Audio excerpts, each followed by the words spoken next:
Mezarlıklardaydık. Mezarlıklardaki durum gördünüz. Mezarlıklarımız tanınmaz halde. Acaba diğerler, devlet yetkilileri, bakanlar, başbakan veyahut cumhurbaşkanı bunları görse kabullenir mi? Onlara sesleniyorum lütfen. Şimdi de köyümüze dönmek istiyoruz.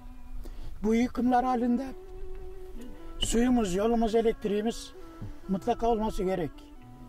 Yolumuzun bir kısmı buraya kadar var ama buradan aşağısı köyün diğer bir kısmında yok. Bir köprümüz vardı. Köprü tahrip edilmiş. Gelecek imkan yok. Yol yok. İşte yol istiyoruz, elektrik istiyoruz. Buraya yerleşim için vatandaşa yardım etmesiyle bütün arkadaşlarımız, çevre köyler hep bir aile gibiydik. Şimdi dağılınca tabii biz şimdi 40 yaşından küçükleri tanımıyoruz. Burası gelirken biliyorsun kilometrelerce yol. Ne zorluklarla geliyoruz buraya. Geliyoruz ama yerimiz veran. Hiçbir şey yok.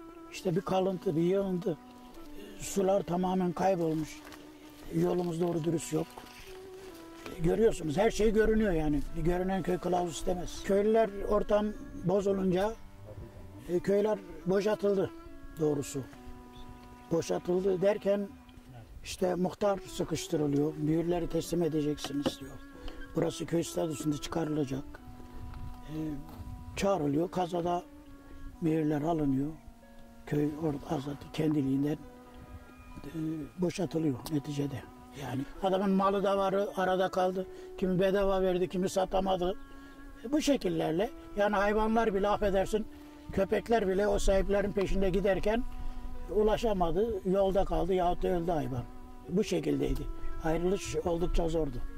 Kimine 3-5 kuruş sadaka parası gibi verdiler. Kimisi de almadı, halen uğraşıyor. Adamın 300-500 tane cevizi var, 140 cevizi var, 150 cevizi var diyor.